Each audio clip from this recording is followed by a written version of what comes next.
Welcome back, everybody. Today we're going to continue on with our work on electrical potential. We've already talked about a few of these things. For example, we know electric field always points from highest potential to lower potential. Around positive charges, typically we have a higher potential. And if it's just an isolated positive charge, it has a positive potential. Around negative charges, we have a negative potential. And in general, again, remember with field lines always point from highest potential down to lower potential. And so we get a few interesting things in this one. I won't draw all the field lines. You get the idea. If you put a positive charge, what's going to happen? It's going to go from a region of higher potential, and it's going to feel a force towards a region of lower potential. What would happen if you put a negative charge in here? Well, that's a whole nother matter. Again, remember, since the field lines are pointing from higher to lower potential, if you put a negative charge in this region, what's going to happen to it? It's going to feel a force, in this case upward, well, towards a region of higher potential, which should make sense. Mathematically, we've seen this before, but I just want to point out again. We have the definition of electrical potential, the negative integral of electric field dot ds. If you remove the integral sign, instead of giving the entire voltage now, we just get a small fraction of the voltage, dV, instead of V, if we're doing this. And then if we divide both sides by ds, we get this expression. And this gives you the expression for the electric field. Electric field is the derivative of potential with respect to distance, and it always points from a region of higher potential to a region of lower potential. The negative sign here probably won't help you all that much mathematically, but it's still intriguing. So take a quick look at this one. You've got 3 points down below here. A is at a higher potential than B, which is at a higher potential than A. So the question is, what would a negative test charge do if it's released from here? So again, think back. Positive charge will always move from higher potential to lower potential. Which way will a negative charge move if it's placed at B? It will feel a force towards the more or the higher potential region, and it will feel a force this way. What will it do when released from rest? It will accelerate according to F equals ma along the line from B towards A. Should make sense. Some mathematical work real quick. Say I've got a test charge that's 2 microcoulombs. This one right here. And it moves from A to B. And the work done on it is given by this many joules.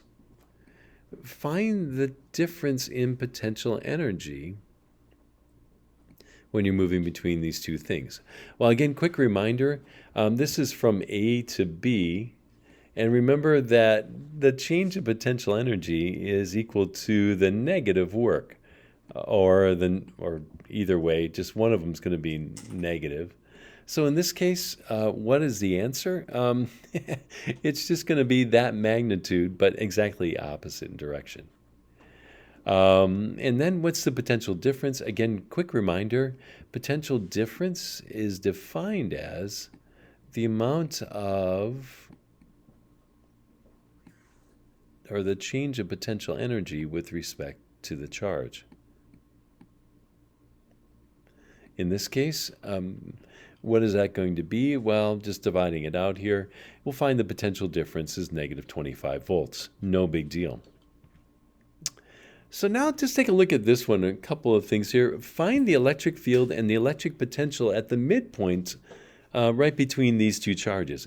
In this case, both of them are equally positive. They're both positive 2.4 nanocoulombs. What is that going to do? Well, first of all, what's the electric field directly in between these two? And you should immediately go, oh, wait a second. Both these are going to have field lines pointing outward. Right in between here, they're going to be opposing and equal in magnitude. And so what's the electric field in between these two? It should be 0. If you plug it in, you'll discover, of course, that.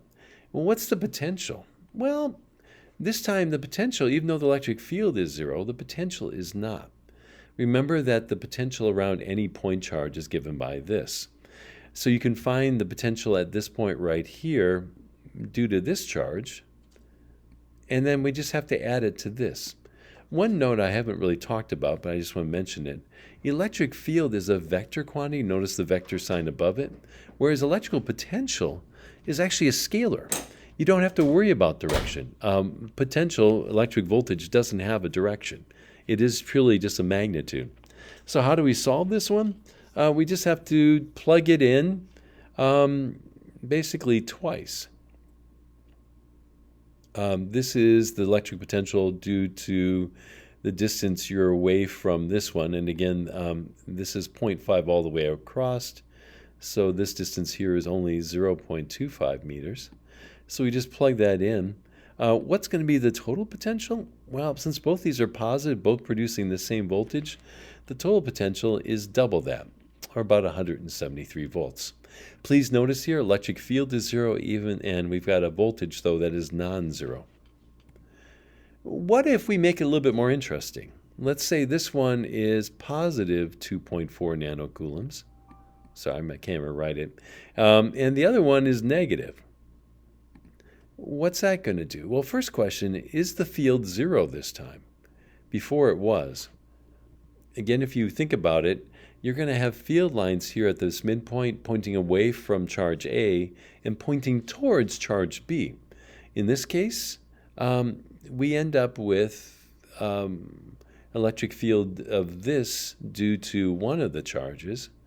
What's the total field going to be? It should be twice that, 690 newtons per coulomb. And if you haven't guessed already, what's the electric potential at this point? Interestingly enough, if you work it out, it should just be zero. Why?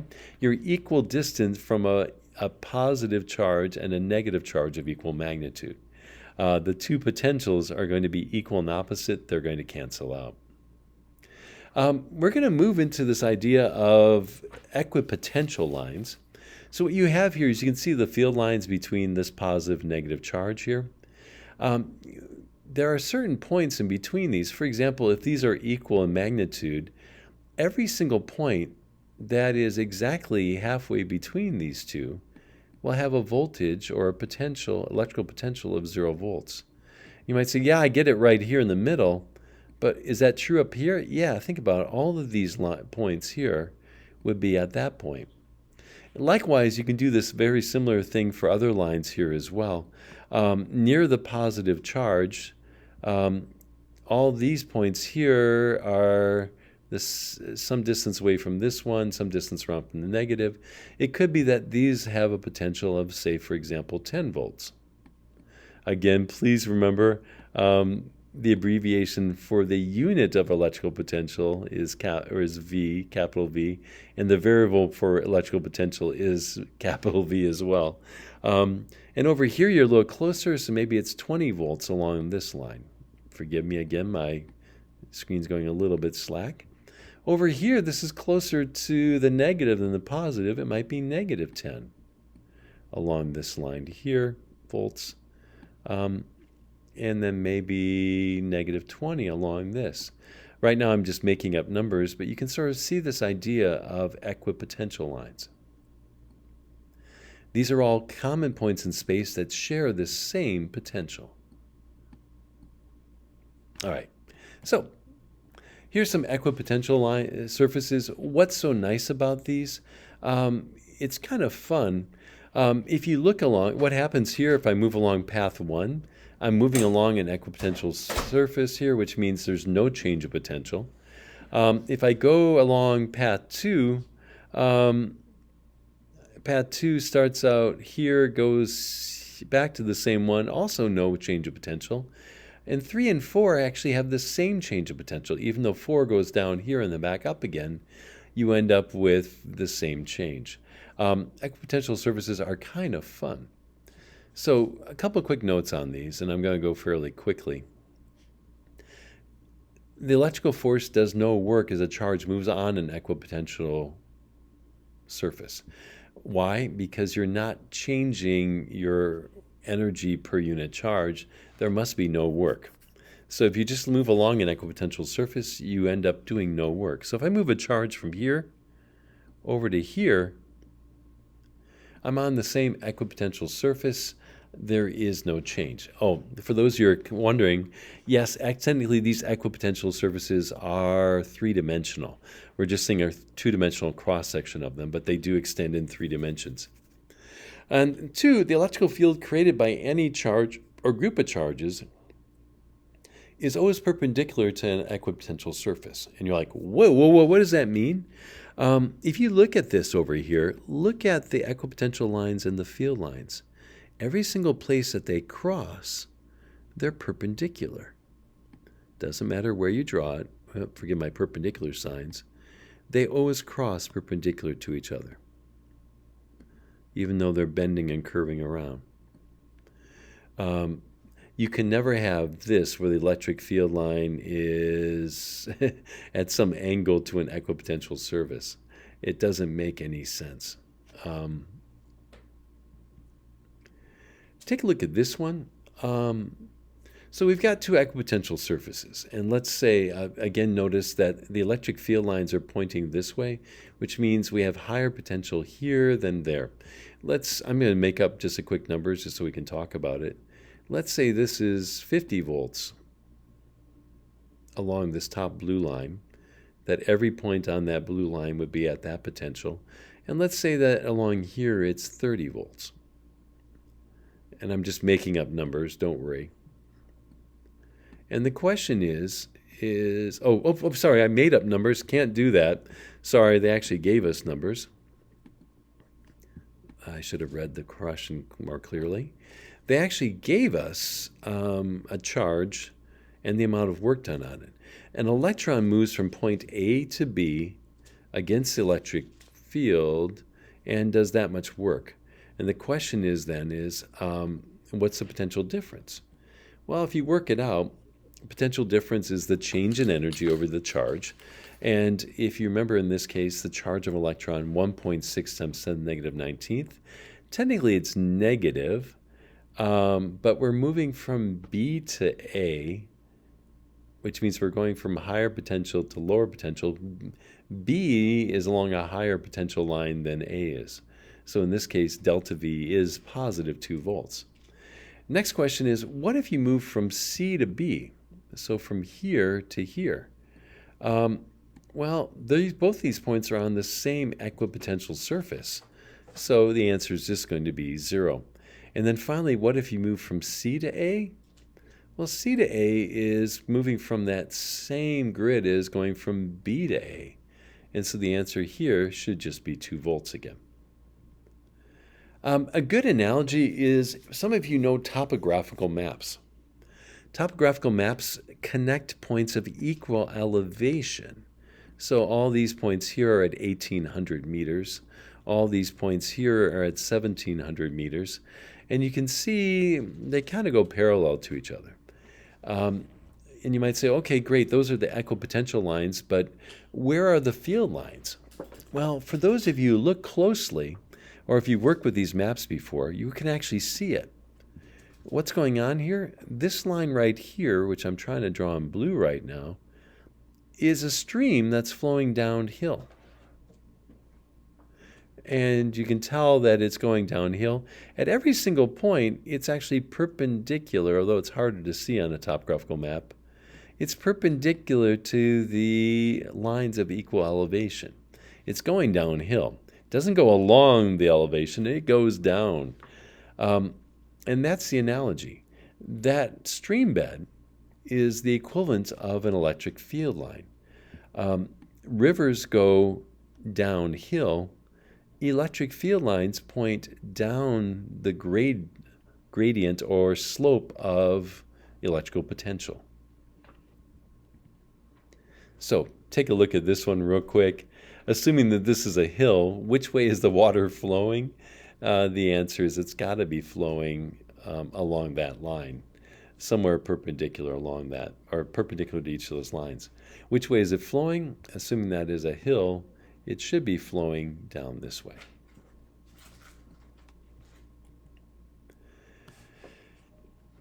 The gradient, this idea that the change in that gives us the component electric field, can be quite useful. Again, just a quick reminder on this one. If you know the change of potential and you know the distance over which that occurs, you can actually calculate the magnitude of the electric field. And let me show you an AP problem. This is actually a legitimate AP problem from years and years ago. What you have here is a bunch of equipotential lines. And you can see that they're labeled. They go by 10 volts. Each line represents a difference of 10 volts.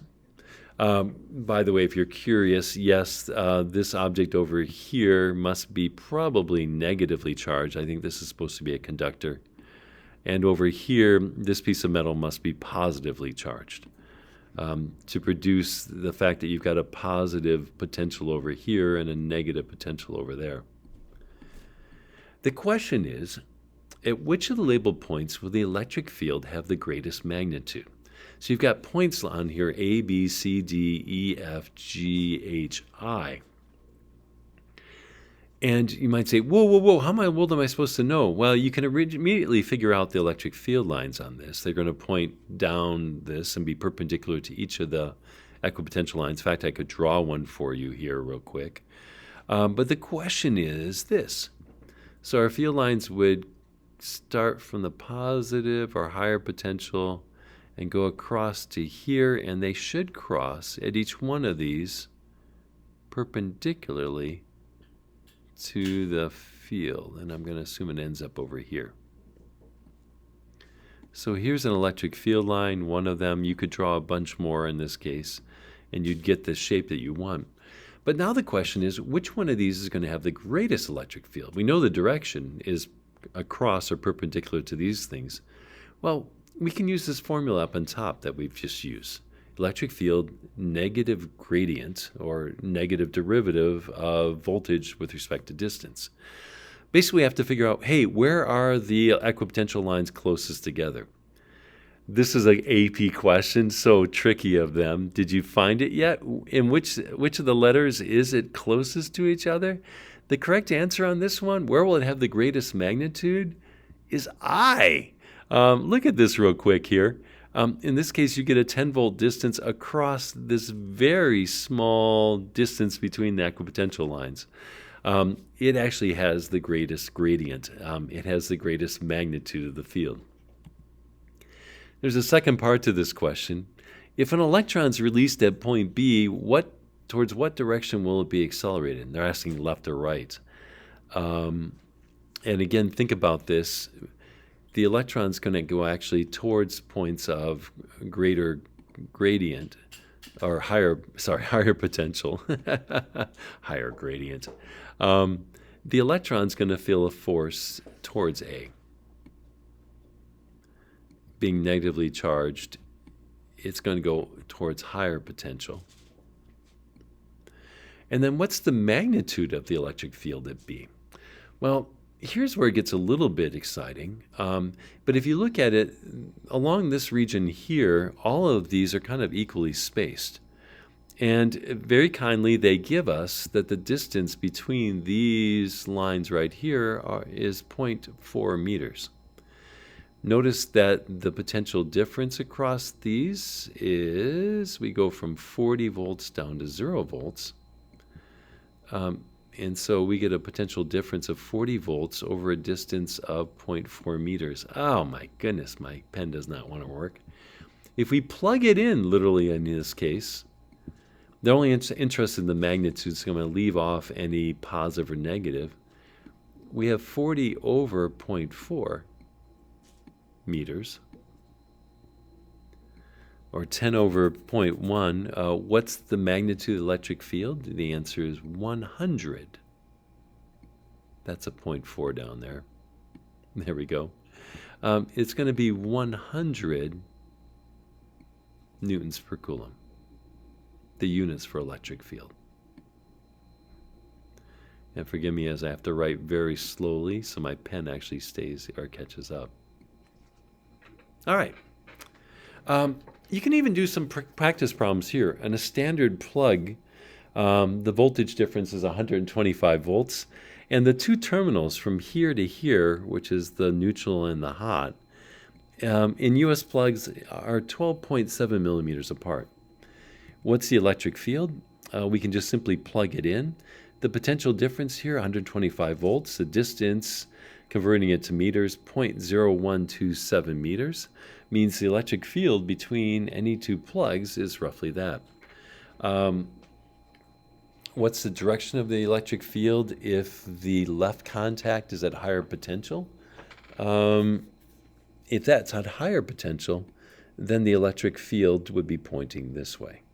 In reality, it's the right terminal that's actually at a higher potential, but it's okay. Yep. If it was a lower potential, then it would point, like in this case here, it would actually point this way. In reality, in most plugs, although we've got alternating current, the neutral stays at 0 volts potential. The hot is actually at 125 volts potential, but it's actually in a sine wave, so it varies with time. All right. So going back to that same problem, this is another one on it. What would happen if you moved a positive charge from A to E? Now, before we do this one, real quick, reminder, which way is the electric field pointing? Well, it's pointing this way. And it curves here again as well. I won't draw it all the way in this time. I just needed to show part of it. And if we move a positive charge from there, what's its change in potential energy? So we're moving a positive charge, and I've got a quick draw it here, from A to E. So positive charge starts out over here, and we move it to here. Is it going to gain or lose potential energy? Well, think about it for a brief moment. Remember that potential energy is defined as the negative work done by the field. So in this case, delta U is equal to negative work. Oh, my goodness. I have to write so slowly to make sure this actually works. That's a delta in front, believe it or not. In this case, is the electric field doing positive or negative work? The answer is it's doing positive works, which means the change of potential has to be negative. How much? If I drew it on here, which I'm not sure I did or not. Oh, there we go. In this case, the potential energy would be the charge times the voltage. And it's going to be negative. So 5 microcoulombs through, or millicoulombs through a difference of 70 volts, we get a negative work done. Or negative change in potential energy. This is delta U. How much work was done by electric field? Well, it's exactly equal and opposite. It's going to be the positive of that. So in this case, 350 millijoules. Oh, I actually drew the green light in there. Okay. If you move an electron from A to E, what's the change? In this case, we're moving a negative charge. So in this case, we get a little bit more interesting result. We actually end up doing, the electron will gain potential energy, that many joules. How much work's done by electric field? Well, it's going to be equal and opposite to that. By the way, just a side note here, when you're moving electrons through electric field, there's another unit for energy. It's called the electron volt. And it literally is the charge on, the E here represents the charge on one electron. And so if you simply represent the charging electron as E instead of this number here, it's a lot easier to work with. You can just say the change of potential is just 70 electron volts. Very friendly. Likewise, you could say the electron volt is a unit of energy. It's used very commonly. Yeah, also then for the work would be negative 70 electron volts. Charge an electron, by the way, is that, in case you're curious. What if you've got a continuous distribution of charge? You're like, oh no, this is like electric field, we've got to integrate. Let's first of all talk about what if it's uniformly distributed. In that case, that's the one we've been working with quite a bit. So uniformly distributed, we've done arcs before. The electric field at the center of this is going to be zero if it's uniformly distributed, but the potential on the inside is going to be equal to the total charge on that ring over 4 pi epsilon naught r. Remember, you don't have to worry about direction with electrical potential. It's a scalar quantity. The reason the electric field is zero is all the field lines are pointing in opposite directions. They cancel out. Well, what about an arc of charge? Yeah, we know this one. You've got to do the whole, break it into little pieces, integrate it. And if you do that, you'll find the electric field is that. Oh, sorry, almost there. That. I'm going kind of fast because we've done this before.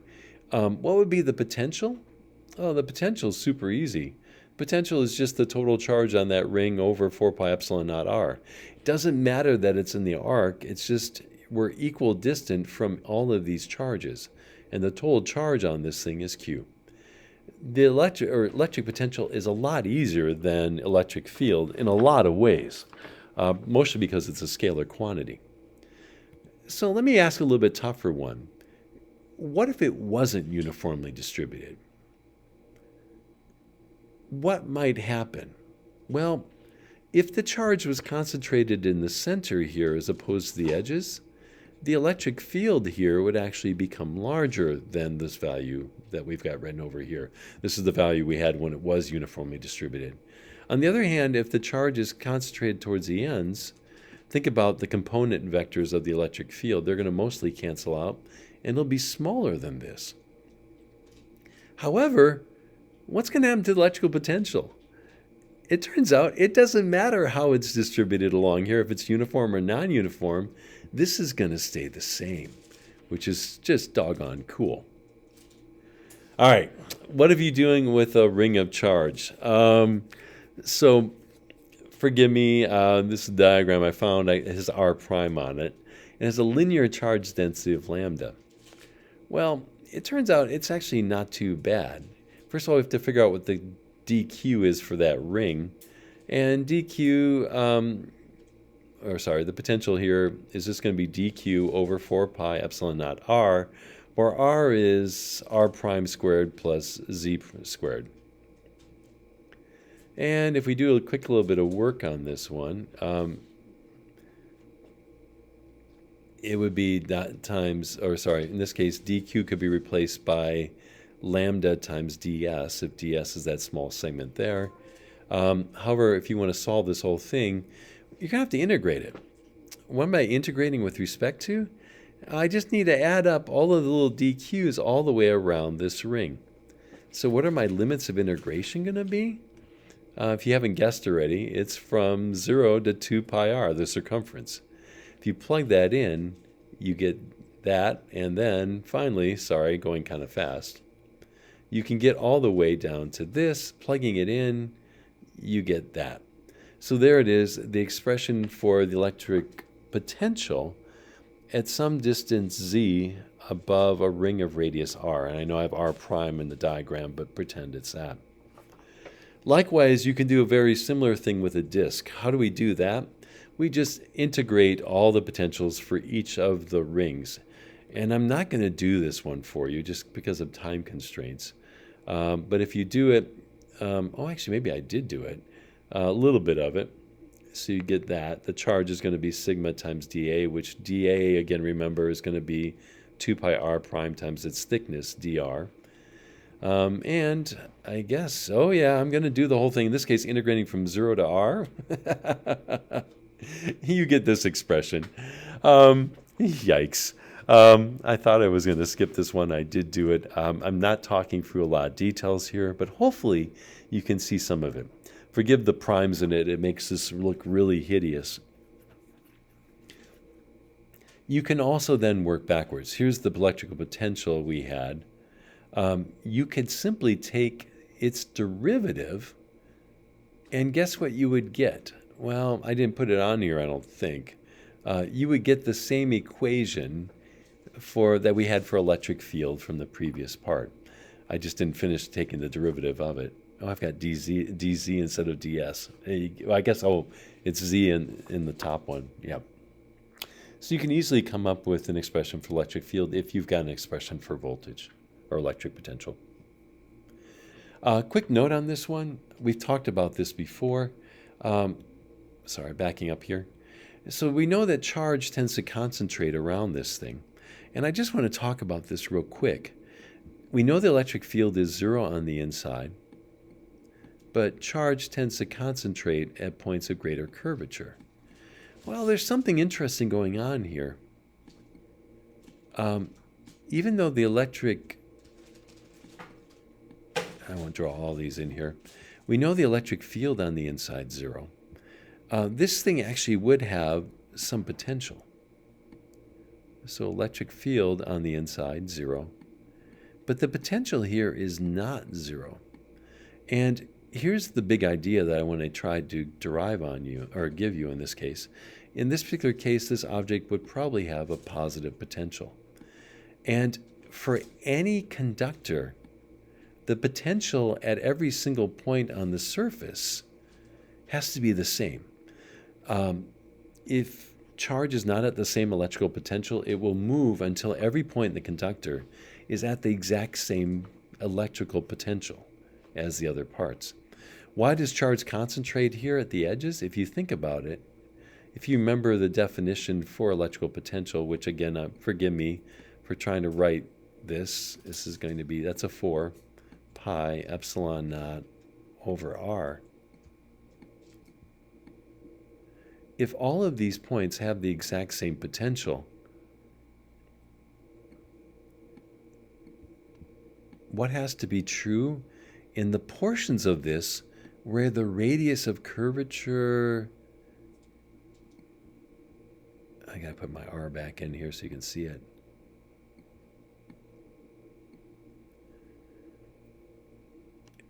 Oh, my equal sign's missing too. The charge will not be uniformly distributed depending upon the radius of curvature. Anyway, it's kind of fun. We'll talk more about this later in a bit, but where it comes to actual play is this. If you had two spheres, in this case one of them has a radius of 2r, the other one r, they're both conductors. If you connect them together, they have to reach the same equilibrium. Or sorry, same potential, electrical potential. So if the total charge on the two spheres is 12 Newton coulombs, what's the charge on each sphere when equilibrium is reached? You can do this mathematically, but in this case, I want you to think about it logically. One of these spheres has twice the radius, but has the same potential. What does that mean?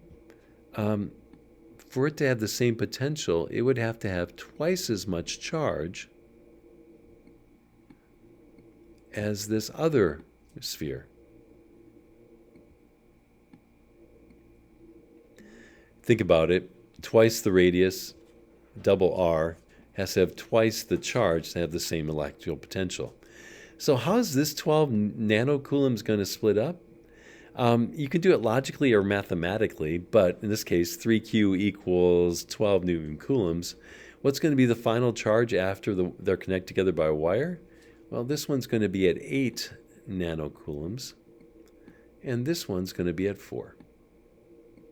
Forgive me as I'm trying to write my 4s without and my n's. And at this point, the charges are not the same on the two spheres, but the potentials are. What if the two spheres were exactly the same size? Well, then the charge would be shared equally, which is what we'd had, for example, in the last chapter. We've talked about this before. We have this, but notice that charge tends to concentrate in those regions where you've got greater curvature. We haven't talked about sigma yet. We'll talk more about that.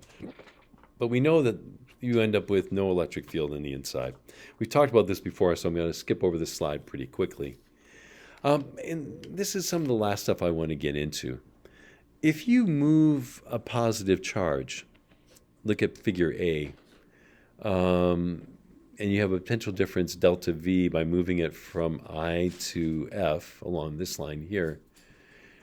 What's the potential difference if I move it from I to F, but by going this way first, over this way, and then from this to this way? And this is where it gets intriguing. The potential difference between this point and this point is the same no matter which path you take.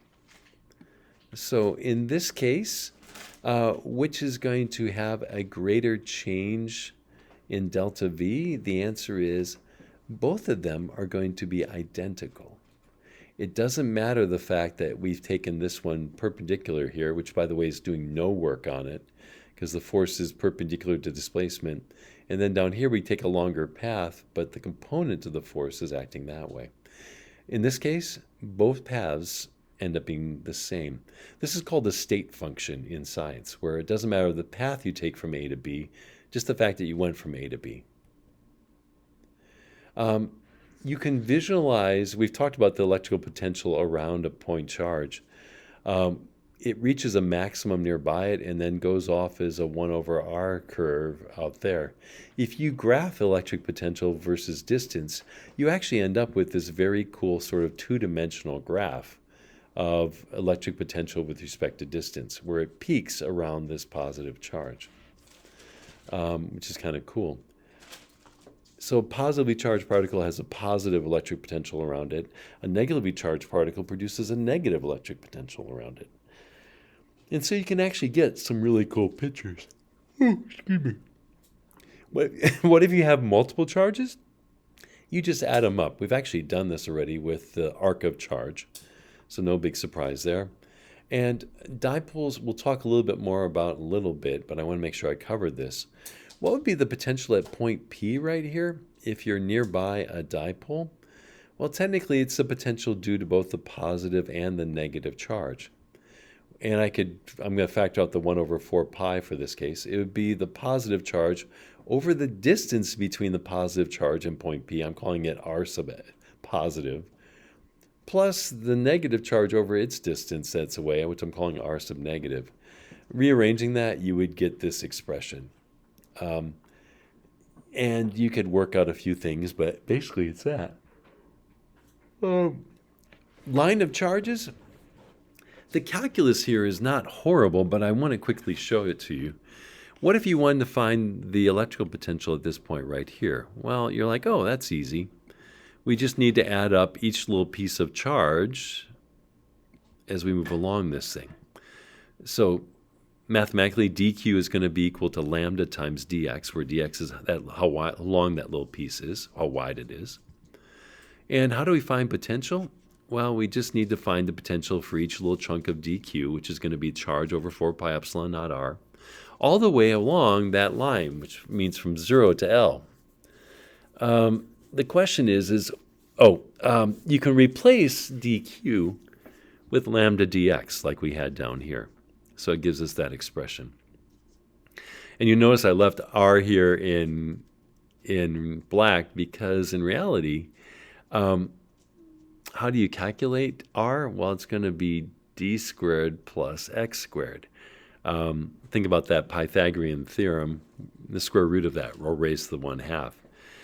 Here is unfortunately where the integral becomes nasty, and those of you in calc, you already know how to solve this. But for the rest of us, you've got to do substitution, and it's going to be a little ugly. So I'm simply going to show you the result on this one. If you do solve this one, you end up with this rather hideous-looking expression. But that is the potential if you're about along one end of that rod. If you're like, wait, I don't get the integral, yeah, it's a fairly complex one, which I don't want to spend too much time with at this point. Let me check the next slide real quick if I want to move on. Yeah, okay, yeah, we already talked about this. You know what, I'm going to pick this one up next time. Have a great time. I think you should be able to easily do all your homework, and I will see you when I get back.